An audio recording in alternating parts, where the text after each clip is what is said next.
آیت نمبر 16. اب کیا ہے، ابلیس نیکی کی ہر راہ پر بیٹھا ہے. اب اللہ تعالیٰ اس کی وضاحت کر رہے ہیں. دیکھیں یہ ہمیں ہی ہے نا، اللہ تعالیٰ یہ ساری باتیں بتا رہے ہیں، ورنہ کافی تھا کہ ہم دشمن شیطان ہیں. اللہ تعالیٰ ہر چیز کو کھول رہے ہیں. میرے اور آپ کے پاس واقعی کوئی حجت نہیں ہے، اللہ ہمیں بچائے. اور یہ جو آگے آیات آئیں گی نا، ان آیات کے ہمیں بہت خوبصورت خلاصے کی صورت میں آپ صلی اللہ علیہ وسلم نے کچھ انعامات بھی دیے ہیں صبح شام کے اذکار میں. اللہ تعالیٰ کہتے ہیں قال فبما اغویتنی. اب یہ کیا کہہ رہا ہے؟ پھر اس وجہ سے کہ تو نے مجھے گمراہ کیا. کس پر بلیم کیا؟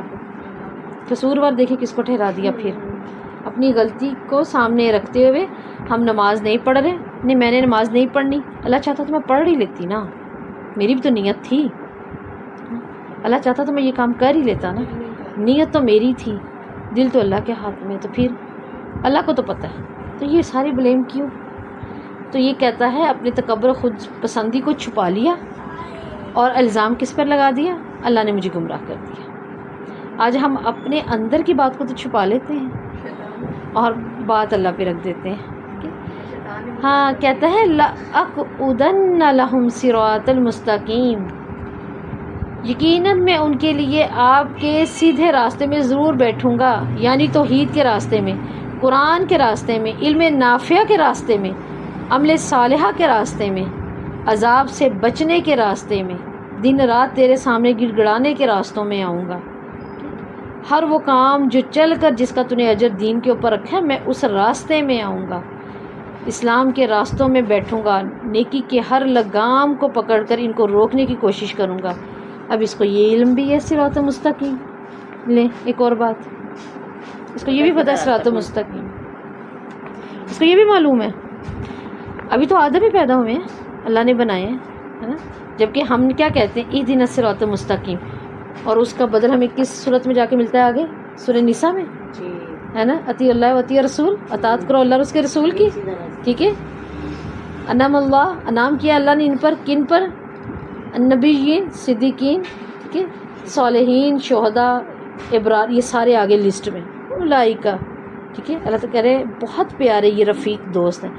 یہ جو ہم دعا کرتے ہیں نا اہدنا الصراط المستقیم، اس کا جواب اللہ تعالیٰ نے دے دیا سورہ نساء میں کہ تم کہہ رہے ہو اہدنا الصراط المستقیم، اللہ ہمیں سیدھا راستہ دے. تو اللہ تعالیٰ کہہ رہے ہیں ٹھیک ہے، رسول کے اور اللہ کی اطاعت کر لو، میں دے دیتا ہوں. اور یہ راستہ کن کا ہے؟ وہاں اللہ تعالیٰ نے گنوا دیا، نبی، صالحین، شہداء، صدیقین، یہ سب آ جاتے ہیں اس کے اندر. اس کو پتہ ہے، اس کو یہ بھی پتہ ہے صراط مستقیم کیا ہوتا ہے، کیونکہ آپ صلی اللہ علیہ وسلم صحابہ کے پاس بیٹھے ہوئے تھے اور صحابہ کہتے ہیں آپ نے مٹی کے اوپر ایک کنکری پکڑی اور آپ نے ایک ڈبی بنائی، چکور سی ایک ڈبہ بنایا. اس کے بعد آپ نے بیچ میں ایک لمبی سی لکیر کھینچ دی، سیدھی اسٹریٹ، اور ساتھ میں چھوٹی چھوٹی کافی زیادہ بنا دی اور کہا یہ صراط مستقیم ہے. باقی سب تو شیطان کے راستے ہیں، ادھر ادھر بھٹکتے ہو گئے. صراط مستقیم سیدھا ہے، اور وہ پتہ چل گیا انبیاء کا راستہ ہے. اور اس کو یہاں پر پتہ ہے کہ یہ توحید کا راستہ ہے. کہہ رہا ہے صراط مستقیم پر آؤں گا، یہی الفاظ ہے نا قرآن کے. ٹھیک ہے. تو کیا کروں گا؟ ان کو میں ان کے مورچے ہی موڑ دوں گا، جگہ جگہ میں مورچے لگاؤں گا. ٹھیک ہے. اللہ کے راستے یعنی اسلام کو روکنے کے لیے ان کے راستوں پر مورچے لگاؤں گا. اکیلا نہیں، اس کی تو اولاد ہی بہت ہے. جہاں ایک انسان ہوتا ہے نا وہاں ہزاروں جن ہوتے ہیں، اولاد بہت ہے نا اس کی. اور اس چیز کو اللہ تعالیٰ نے سورہ صاد میں بھی کہا ہے قال فبعزتک لاغوینہم اجمعین. اس نے کہا اللہ تیری عزت کی قسم میں سب کو گمراہ کروں گا. وہاں سورہ صاد میں اللہ نے اس طرح اس کی بات کھولی ہے کہ وہاں اللہ تعالیٰ کو کیا کہہ رہا ہے؟ فبعزتک. اب دیکھیں اس کو یہ بھی پتہ ہے عزت ساری اللہ کی. تو ہم کہاں ہیں؟ ہم کیوں گمراہی میں پڑے ہیں؟ ہمارے دماغ کیوں نہیں کام کر رہے کہ نہیں یہ تو وہ ہے ایک بہت بڑا دشمن ہے، اس کو لہٰذا کچھ پتہ نہیں، یہ سب کچھ کر رہے ہیں، اس کو سب پتہ ہے. تبھی تو اللہ تعالیٰ کہہ رہے ہیں سب پتہ ہے تو ایسا کر رہے ہیں. میں نے بھی مہلت اس لیے دی ہے، میں بھی دیکھوں جن کو سب پتہ ہے وہ کیا کرتے ہیں. وہاں کہہ رہا ہے اللہ تیری عزت کی قسم لأغوینہم اجمعین، ایک کو بھی نہیں، احد بھی نہیں کہہ رہا، اجمعین سب کو، کسی کو نہیں یہ چھوڑنے والا، کسی کو بھی. تو دیکھیں آیت میں ہے شیطان سیدھے راستے سے روکنے کے لیے تدبیر کیا اختیار کرتا ہے. کیا کرتا ہے ویسے؟ سب سے پہلا اس کا جو وار ہوتا ہے نا وہ عقیدے کو خراب کرتا ہے. عقیدہ خراب ہے، یہ تو کوئی ٹینشن نہیں، تو نسلوں میں جانا ہے، زندگی اسی پر گزرنی ہے. سب سے پہلے عقیدہ خراب کرتا ہے، کیونکہ اس کو پتہ ہے نا صراط مستقیم تو عقیدے سے بننی ہے. تو انسان کا ایمان اور اس کا عقیدہ خراب کرتا ہے، جس کے نتیجے میں اطاعت متاثر ہوتی ہے.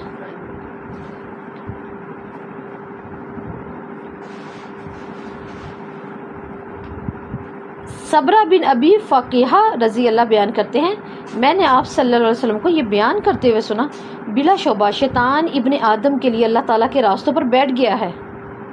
یہ بیٹھ چکا ہے، ایسا نہیں کہ میں نے اپنے باہر نکلنا تو اس نے بیٹھنا ہے، بیٹھ چکا ہے. مثلا وہ اسلام کے راستے میں بیٹھتا ہے اور ابن آدم سے کہتا ہے کیا تو اسلام قبول کر کے اپنا اور اپنے باپ دادا کے دین کو چھوڑ دے گا؟ کیا اب تو نئی بات پڑھے گا اور پچھلا رسم و رواج چھوڑ دے گا؟ مگر ابن آدم اس کی نافرمانی کر کے اسلام قبول کرتا ہے. پھر اسی طرح شیطان راہ ہجرت میں آ کر بیٹھتا ہے اور مسلمان سے کہتا ہے کیا تو ہجرت کر کے اپنی زمین اور آسمان کو چھوڑ دے گا؟ مہاجر کی مثال تو گھوڑے جیسی ہے جس کی رسی کو دراز کر دیا گیا ہو، مگر مومن شیطان کی نافرمانی کر کے ہجرت کر جاتا ہے. ٹھیک ہے نا، مومن کو تو دیکھیں اللہ نے گھوڑے کتنا رکھا ہوا ہے کہ ہجرت کرے. اس کی سمجھ آئی آپ کو؟ مہاجر کی مثال تو گھوڑے جیسی ہے حدیث میں. جی کیا سمجھ آئی؟ نافرمانی کر کے پھر ہجرت کر لیتا، وہ ہجرت سے روکتا ہے نا. ہجرت کیا ہے؟ ہجرت اصل میں ایک شہر سے دوسرے شہر کی نہیں ہے. ہجرت تو دیکھیں برائی سے اچھائی کی طرف، یہ ہجرت ہی تو ہوئی ہے نا. جہالت سے علم کی طرف، یہ ہجرت ہی تو ہے. گناہ سے توبہ کی طرف، یہ ہجرت ہی تو ہے. اللہ کو مومن کی ہجرت پسند ہے، تبھی تو کہا گیا کہ مہاجر. دیکھیں میں اور آپ ہم مہاجر ہیں. ہم نے دیکھنا ہے کون سی چیز میری اللہ کے سامنے کھڑی ہوئی ہے، آڑ ہے میری توبہ میں، اللہ کی فرما برداری میں آڑ ہے. اب میں کیا کروں؟ میں اس جگہ سے ہجرت کر جاؤں، میں دوسری جگہ ہو جاؤں، میں شیطان کی طرف سے ہجرت کر کے اپنے رب کی طرف ہجرت کر جاؤں. تو کہا گیا مہاجر. ٹھیک ہے، ایک گھوڑے کی سی مثال ہے اس کی رسی کو دراز کر دیا گیا ہے، جہاں مرضی جاؤ. ٹھیک ہے، اور اس جہاں مرضی میں ہم نہیں جائیں گے تو ہم کھڑے ہوئے ہیں، اگر غلط پہ کھڑے ہیں تو صحیح پہ کھڑے ہیں، تو صحیح پہ ہیں، ورنہ ہمیں ہجرت کرنی ہوگی. تو پھر وہ مومن اس کے راہ میں جہاد میں بیٹھ جاتا ہے. اب یہ ساروں کو باری باری چیک کر رہا ہے نا. پھر مومن کے جہاد کے راستے میں آ کے بیٹھ گیا اور اسے کہتا ہے تو بس نفس اور مال کی مشقت کیا کر رہے، ایک مال کے لیے نفس دے بیٹھو گے، جان دے بیٹھو گے اپنی. سو اگر تو جنگ کرے گا تو مارا جائے گا، تیری بیوی سے کوئی اور نکاح کرے گا اور تیرا مال بھی تقسیم ہوگا. مگر مرد مومن شیطان کی نافرمانی کرتے ہوئے جہاد کرتا ہے. آپ صلی اللہ علیہ وسلم نے فرما دیا جو شخص یہ کام کرتے ہوئے فوت ہو جائے تو اللہ تعالیٰ پر حق ہے کہ اسے جنت میں داخل کرے. اس کے راستوں میں بیٹھنے پر بار بار نہ، کیا یہ نہیں 3 دفعہ بیٹھا تھا حضرت ابراہیم کے پاس؟ آیا نا، قیامت تک کنکریاں. کیا چیز ہم یاد کرتے ہیں وہاں پہ کنکریاں مار کے؟ کہ نافرمانی اس کی کس نے کی ہے؟ ابراہیم نے. نہیں مانی. 3 جگہوں پر آیا نا کہ جو مطلب تمہارا وہ بڑھاپے کا بیٹا جو تم نے دعاؤں کے بعد لیا، کوئی گناہ بھی نہیں، کوئی بات بھی، یہ کیا مت کرو. 3 جگہوں پر آیا ہے اور مکمل انسانی شکل میں اس نے بھڑکایا ہے. حضرت ابراہیم نے کیا کیا؟ وہاں پر کنکریاں اٹھائیں اور مار دی. وہ آج ہم بھی سنت پوری کرتے ہیں، کنکریاں اٹھاتے ہیں مارتے ہیں. تو راستے میں آ رہا تھا، تو آج ہم نے بھی کیسے کنکری مارنی ہوتی ہے. اعوذ باللہ من الشیطان الرجیم من حمزہ ونفخہ ونفثہ. اللہ بچائے اس کے وسوسے سے، اس کے نفخ سے، اس کے نفس سے، اس کے پھونکے مارنے سے. کیونکہ اس کا کام پھونک مارنا ہے، اس کا کام کرنا پھونک ہی تو ہے جو اثر رکھتی ہے. تو اس لیے تو آپ صلی اللہ علیہ وسلم نے ہمیں صورت بھی تو سکھا دی نا قرآن کی، قل اعوذ برب الفلق. پھونکے مارنے والیوں کی بھی پناہ اللہ.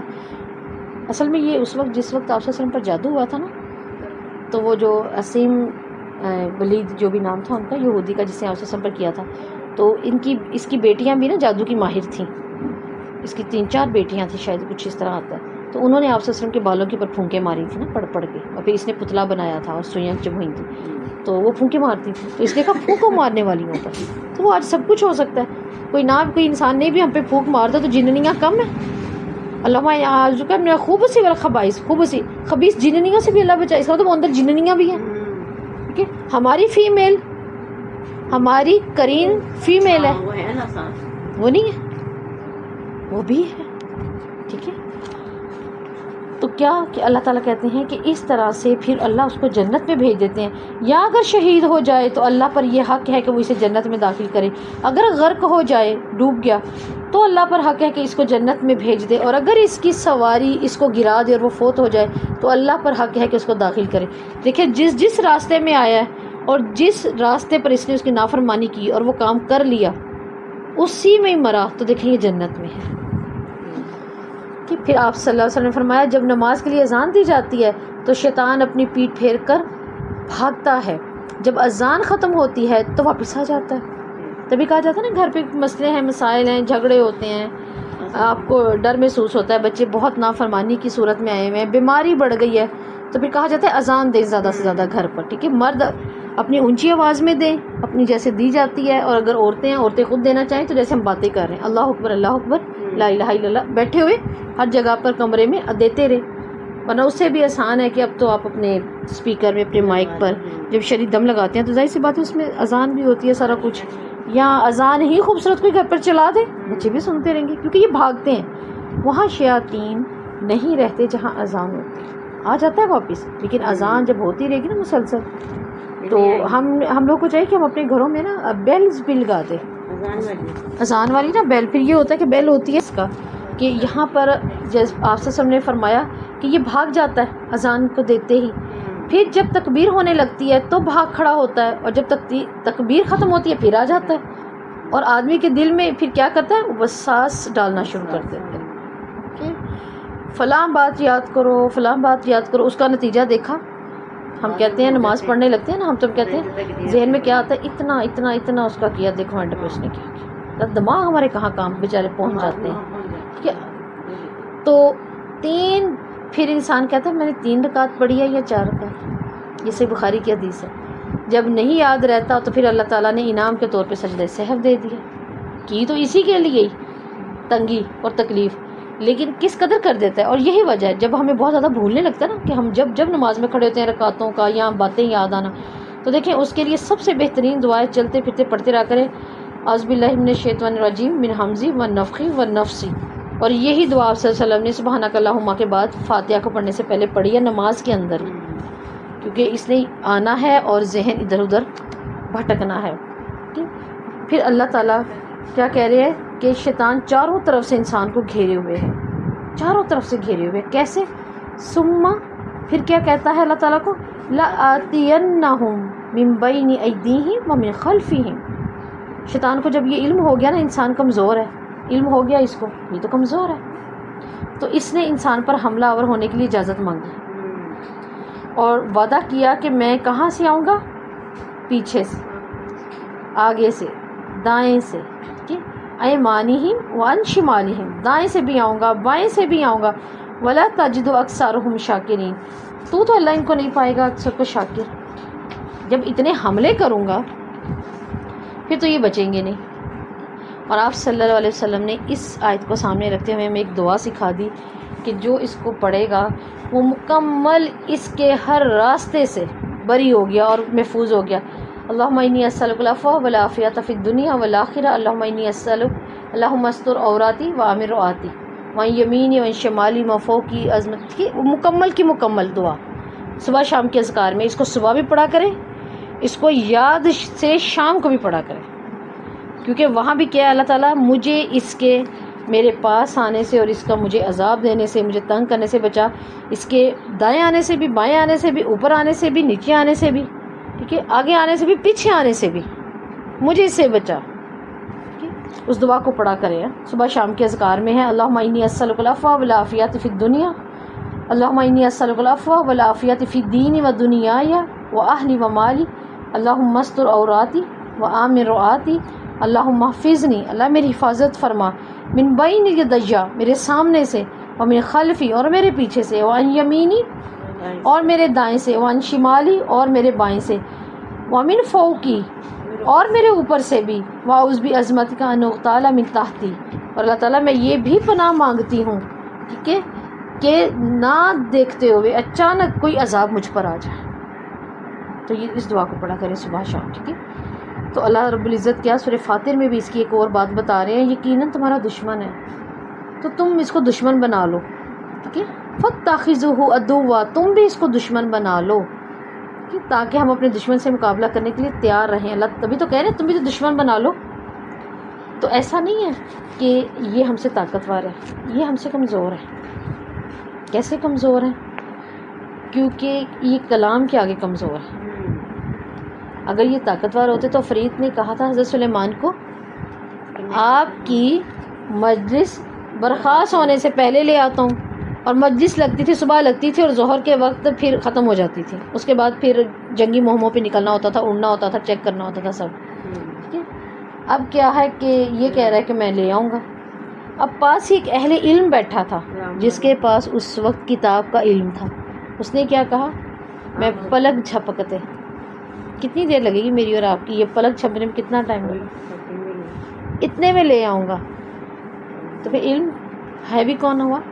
علم والا، جس کے پاس کتاب کا علم ہے وہ ہے بھی. کہ ہمیں نہیں پتا، ہم ان سے ڈر جاتے ہیں نا. کہ قال اخرج، اللہ کہتے ہیں نکل، کہ مذعوما مدحورا، نکل جا یہاں سے دھتکارا ہوا.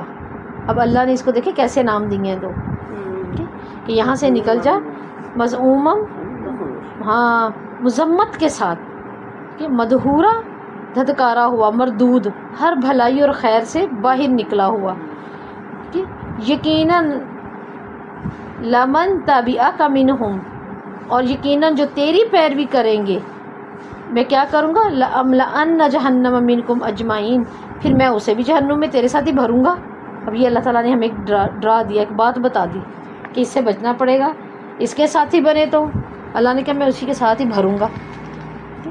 تو اللہ تعالیٰ نے سورہ بنی اسرائیل میں ایک بات کی ہے آگے. اللہ تعالیٰ وہاں اس کو کہتے ہیں جا پھر ان میں سے جو بھی تیری پیروی کرے گا نا، تم سب کو پورا پورا یقیناً جہنم میں ہی بھیجوں گا، اور بہکا دے ان کو جن کو تو اپنی آواز سے بہکا سکے، کہ اور جسے تو اپنے سواروں سے بہکا سکے، جسے اپنے پیادوں سے بہکا سکے. تو نے جو کرنا ہے مال سے اولاد سے جو شریک کر سکتا ہے کر لے، ان سے وعدے کر، اور شیطان انہیں دھوکے کے سوا کوئی وعدہ نہیں دے سکتا. ساتھ میں اللہ نے یہ بھی کہہ دیا. ٹھیک ہے. اور پھر ساتھ اللہ تعالیٰ کہتے ہیں وَكَفَىٰ رَبِّكَ وَكِيلًا إِنَّ عِبَادِي لَيْسَ لَكَ عَلَيْهِمْ سُلْطَانٌ، لیکن سن لے تیرا غلبہ ان پر نہیں جن کا کارساز میں ہوں. تو ہمیں صبح کے ٹائم 7 دفعہ یہ پڑھنی چاہیے نا، حسبی اللہ لا الہ الا علیہ توکلت وہو رب العرش العظیم. چلتے پھرتے حسبنا اللہ نعم وکیل، کہ اللہ کارساز تو بن جا میرا. ٹھیک ہے. وآخر دعوانا الحمد للہ رب العالمین. سبحانک اللہم وبحمدک نشہد ان لا الہ الا انت نستغفرک ونتوب الیک.